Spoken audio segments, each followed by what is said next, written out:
Hello বন্ধুরা, আমার চ্যানেলে তোমাদের স্বাগত জানাই।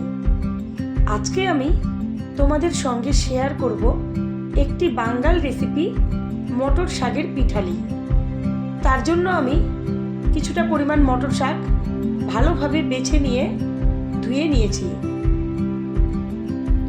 এখন আমি মটর শাকগুলোকে ঝিরিঝিরি করে কেটে নিলাম। তারপর আমি এই মটর শাক খুব ভালোভাবে ডলে নেব।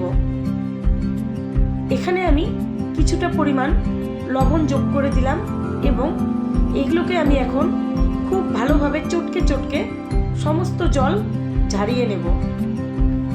তারপর আমি মটর শাকগুলোকে চিপড়িয়ে চিপড়িয়ে অন্য একটি পাত্রে নিয়ে নিচ্ছি।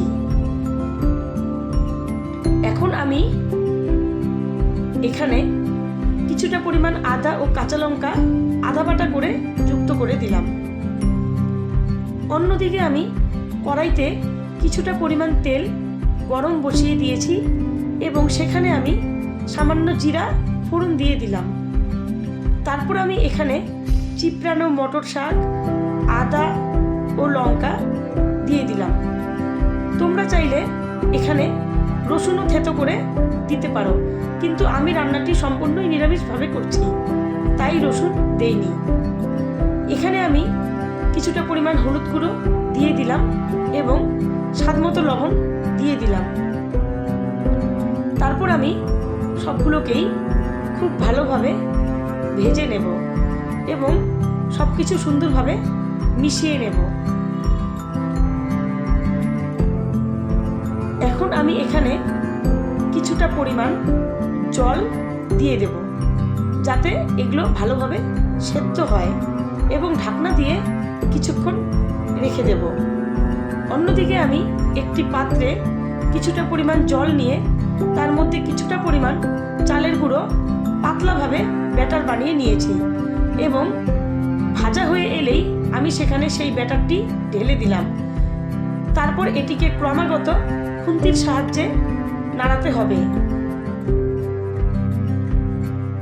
এটিকে ক্রমাগত খুন্তির সাহায্যে এভাবেই নাড়াতে হবে, না হলে পেছন দিয়ে লেগে যাবে।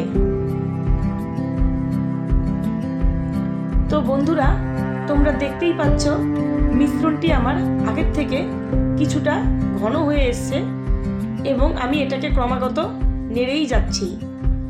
এখানে আমি এখন আগে থেকেই ভাজা করে রাখা জিরা ও কিছুটা পরিমাণ আদা বেটে পাতলা করে গুলে নিয়ে যুক্ত করে দিলাম এবং এখন আমি এটাকে আরও কিছুক্ষণ রান্না হতে দেব। রান্না হয়ে এলেই আমি এটাকে একটি পাত্রে নামিয়ে নিলাম। তৈরি হয়ে গেল মটর শাকের পিঠালি। তোমরা চ্যানেলে নতুন হয়ে থাকলে প্লিজ সাবস্ক্রাইব করে দিও। কেমন লাগলো সেটাও জানিও।